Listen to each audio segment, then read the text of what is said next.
विदर्भ महाराष्ट्राच्या राजकारणाचा नवा केंद्रबिंदू की अजूनही अपूर्ण राहिलेलं स्वप्न. सखोल विश्लेषण. नमस्कार, मी विजय पाठक. आपल्या राजकीय रणभूमी या चॅनलवर आपलं स्वागत आहे. नमस्कार मित्रांनो.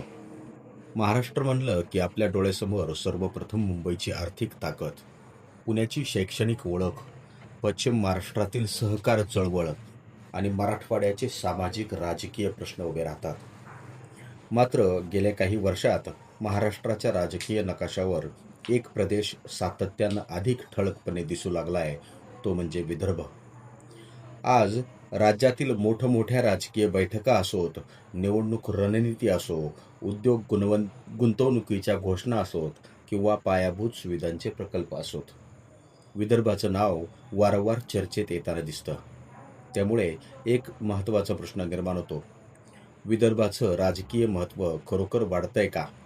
भविष्यात महाराष्ट्राच्या सत्ताकारणात विदर्भ निर्णायक भूमिका बजावू शकतो का? आणि सर्वात महत्त्वाचं म्हणजे विदर्भ महाराष्ट्राच्या विकासाचा पुढचा ग्रोथ इंजिन ठरू शकतो का? आज आपण या संपूर्ण विषयाचा सखोल विचार करूया. विदर्भ म्हणजे नेमकं काय? तर विदर्भ हा महाराष्ट्राच्या पूर्वेकडील विशाल प्रदेश आहे.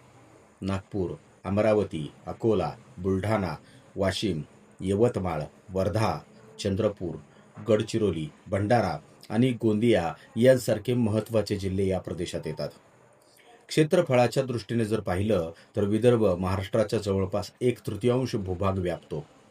नैसर्गिक संसाधने, खनिज संपत्ती, कोळसा, जंगल संपदा, कृषी उत्पादन आणि भौगोलिक स्थान या बाबतीत विदर्भ अत्यंत समृद्ध आहे. मात्र इतक्या संपत्ती असून सुद्धा अनेक वर्ष विदर्भ विकासाच्या चर्चेत मागं राहिल्याची भावना स्थानिकांमध्ये दिसून आली.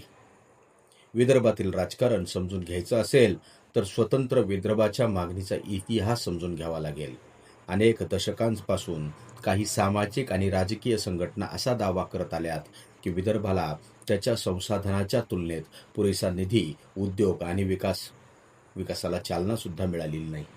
याचे काही प्रमुख मुद्दे असे होते की सिंचनाचा कमी विकास, शेतकऱ्यांच्या आत्महत्या, रोजगाराच्या मर्यादित संधी, उद्योगांची कमतरता, पायाभूत सुविधांमधील असमतोल, प्रशासकीय निर्णय प्रक्रियेमध्ये कमी प्रतिनिधित्व.